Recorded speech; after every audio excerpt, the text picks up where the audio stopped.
Okay, I'm back again with another Photoshop tutorial. On this tutorial, I will be showing you briefly how I do my skin corrections, skin smoothing, or better known as frequency separation. So I've already started on the image. I have completed the background cleanup, so before and after of that. And the next thing I do is work on my retouching of the skin before I start the smoothing and frequency separation. So I'm going to make a copy of this background layer using Command or Control J. I'm going to rename that layer retouching because I'm going to work on any imperfections in the skin. All right, we can use, which my client is pretty perfect already, but just enhance her skin a little bit. We're going to do some little retouching, minor retouching of any little freckles or pimples or bumps. So my process, I use the remove tool, I use the spot healing brush, and sometimes the patch tool. You can do this any way that works best with you. I'm going to go with the remove tool, and I'm going to zoom in really close, have my tool really small so I can get in and get those little small areas retouched.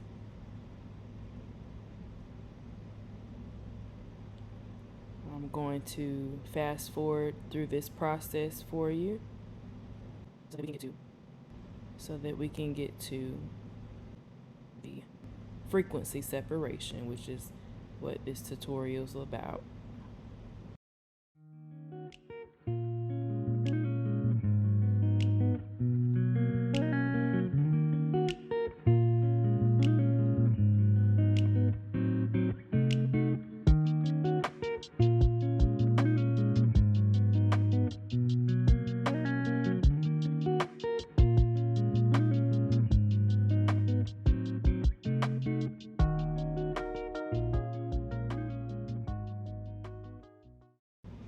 Okay, I've completed all the retouching on the skin, and here is the after, and here is the before. You see, it's not much difference because my client's skin was perfect anyway. All right, so the next step in our frequency separation is to make two copies of that retouching layer. So Command or Control J twice. We're going to rename the top layer high and the second layer low. So in the high frequency layer is going to contain the textures. The low frequency layer is going to contain the colors. So basically what we're doing is separating the textures and the colors in our images so that we can work on each one separately. So after we've got those copied and named, we're going to go up here and disable the high. Going to go down to the low layer.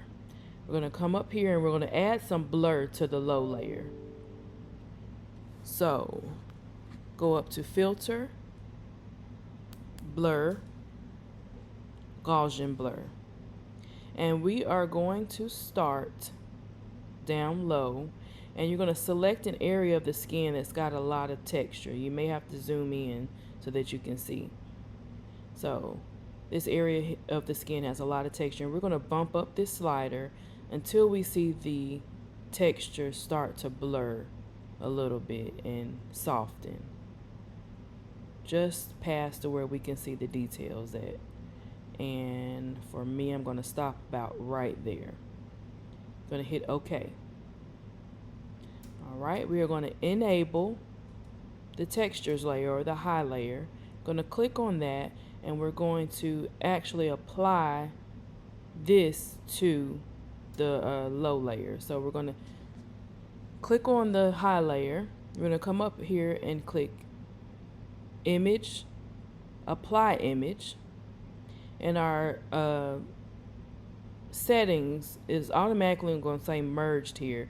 But what we're going to do is hit low because this is the layer that we want to apply the image from, is the low layer. And instead of multiply, we are going to subtract. Scale, the opacity is going to be 100. Scale 2, offset 128. Make sure that that information is in there. We're going to press OK. So while we're still on the high layer or the textured layer, we're going to change the blend mode to linear light.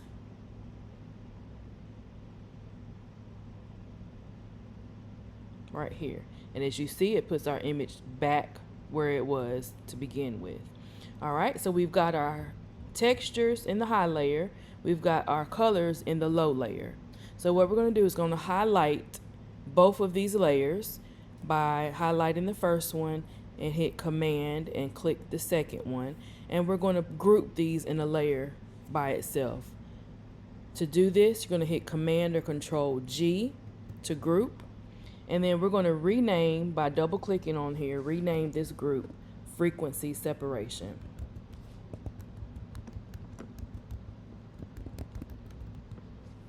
All right, press Enter. Now if you click this arrow right here, we'll be able to see the layers that we just created. Now I'm going to take a brief pause and let you know that I do have an action available for this. All these steps that we just took, I created a simple action where you click one button and all this is done for you. So up here in the Actions tab, the easy way to do this is go to the Frequency Separation, go to the first one and hit play. And that whole process will be done for you. If you're interested in purchasing that easy action, please visit the link. I'm going to link it down below in the video. Goes to my website. Really cheap. Simple, easy action to complete this for you. Speeds up the process time tremendously. All right, so let's get back to it. Let's start on our skin retouching via frequency separation. First thing we're going to do is disable the high layer. We're just working on the colors first. So essentially what we're going to do is paint onto the client's skin, paint the colors that are like the highlights, the lowlights. We're going to just smooth those out. So what you're going to do is go over here and grab a mixer brush in your brush tools. Click mixer brush, and you're going to go up here on the brush tool type. You're going to make sure you have a soft round brush. It's very important to have a soft round brush. No hardness, no pressure, no opacity. All right, after you select your soft round brush, we're going to go over here and make sure clean your brush first in case you've been painting with any other colors. We don't want those colors onto our image. So clean brush, and make sure that this option right here, clean brush after each stroke, is selected. Make sure that's selected. These are my settings that I use for my skin retouching. The wet at 8%, the load at 75%, mix at 90, and flow at 100. These two are set at 0. And you can play around with these settings to get one that works for you, but this is awesome for me. So I'm going to resize my tool. Each section that we work on in the client's skin, you may have to adjust your brush size larger. Some sections you'll have to adjust it smaller to get in there and get what we need done. So I'm going to always start with the forehead. I just start from the top and work down, and I'm just essentially going to paint. It's going to be very important when you start this, make sure you are on the low layer. If you try to come up here and do this on the high layer, it's not going to let you because there's no colors in here to work with. So disable the high layer, the textured layer, and work in the low layer. And we're going to brush these colors. As you're brushing, it's going to make on this layer, it's going to appear that this is turning plastic looking, but it's okay. This is just a guide so that we can see the colors. As you go, as you're painting, you get one section finished, you can click on and enable the textures layer to see how you're doing. And if you turn the frequency separation off and back on, you can see what you've done so far. Okay. So I'm going to keep going. I'm going to go ahead and smooth out all of the colors in the client skin, and then I'll be back with the next step.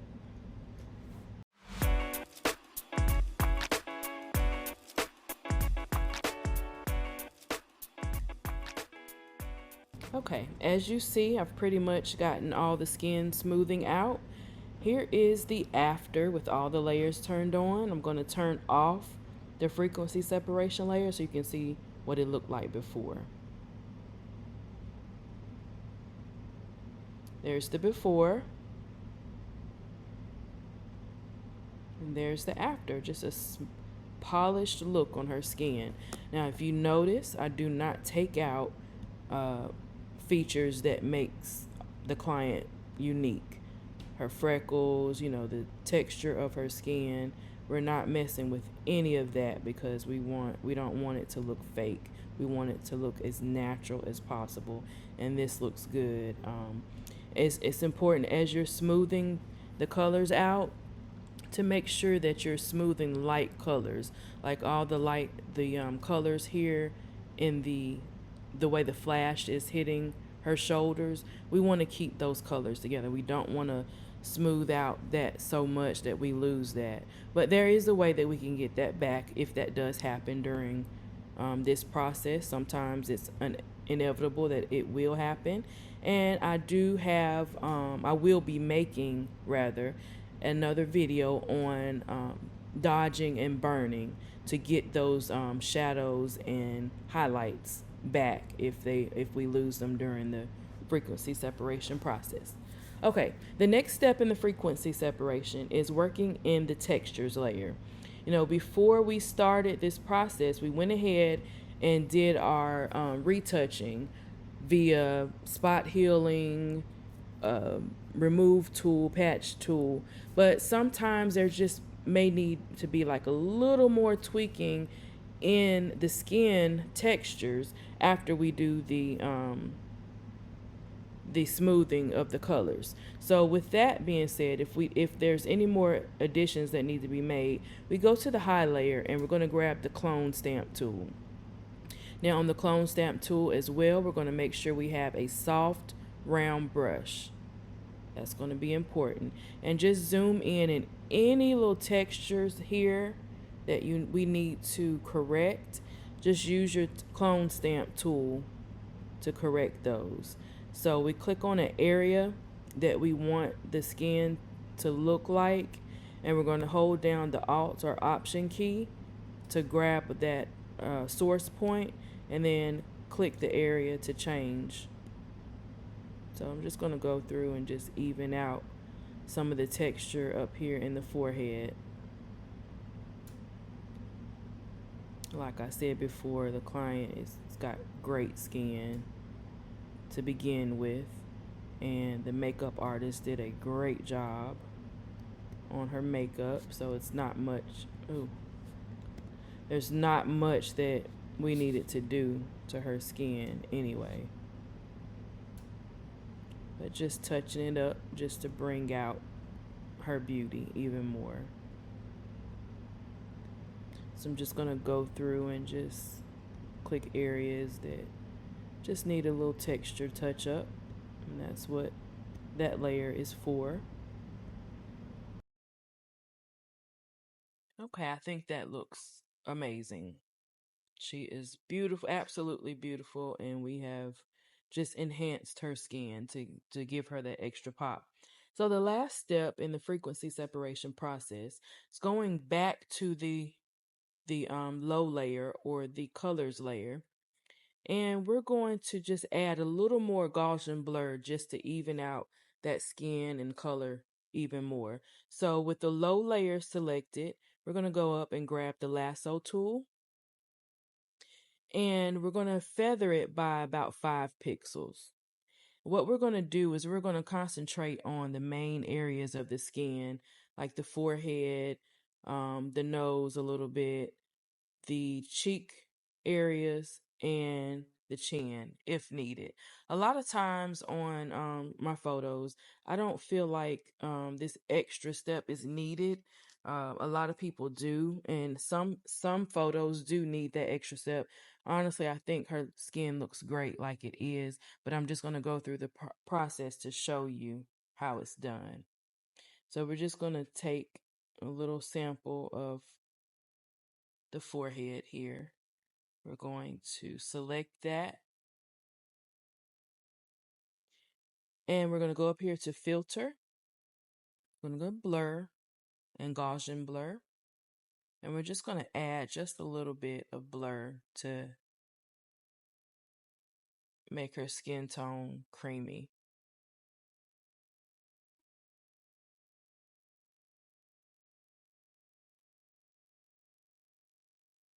It looks good.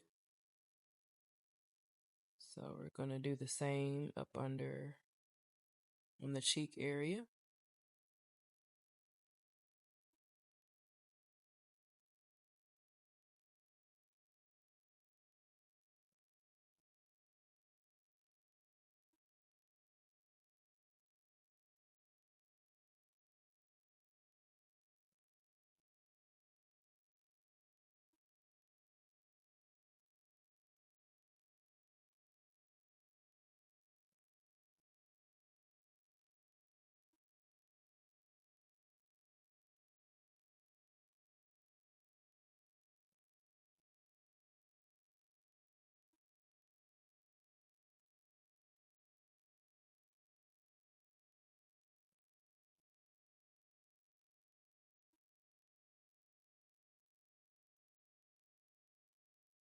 Okay, and we are done.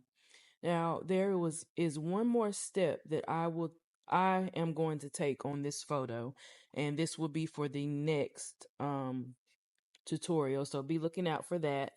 But one more step I'm going to take is actually completing the dodge and burn process of, highlighting those highlights and burning those shadows, basically contouring her face just to give it that extra pop. So I'm going to complete that, and then I will show you the final picture, and be on the lookout for the tutorial I'm going to post for the dodge and burn process. Okay, so I have completed all edits on this photo. I have taken an extra step and went ahead and completed my dodge and burn process. What you see on the screen is the after, the final photo. I'm going to turn off the dodge and burn so that you can see the before. That's before dodge and burn, and this is after. So stay tuned. I'm going to do another tutorial on the dodge and burn process to show you completely all the way through how to dodge and burn after you do your frequency separation. So as an extra step, I'm going to group all of my edits into one folder so that you can see before and after of the complete picture. So to do this, I'm going to start with the last edit I did, which is dodge and burn. I'm going to go down to the very first edit I did, the background cleanup. I'm going to press shift and click that. That's going to highlight all these layers. And I'm going to do a command or control G to group them together. And I'm just going to rename this group all edits. Now I have every single edit that I've done to this picture in one group. And I'm going to turn it off so that you can see the before. And I'm just going to leave it right here so that you can get a good view of the skin retouching, dodge and burn, all that. And then I'll do a before and after of the full photo. So that's the after, and this is the before. Once again, the after. So I'm going to resize the image so you can get the full picture of the image. Command or Control 0. Beautiful, beautiful client. And this is the after and before.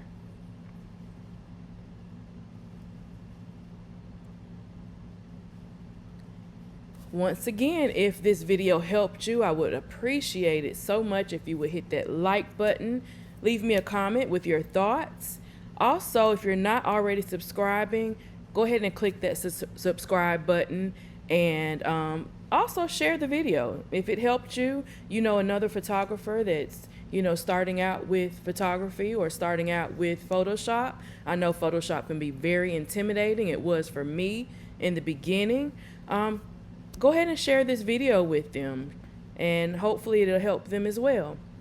And thank you, as always, for watching the video. Stay tuned for more. Bye.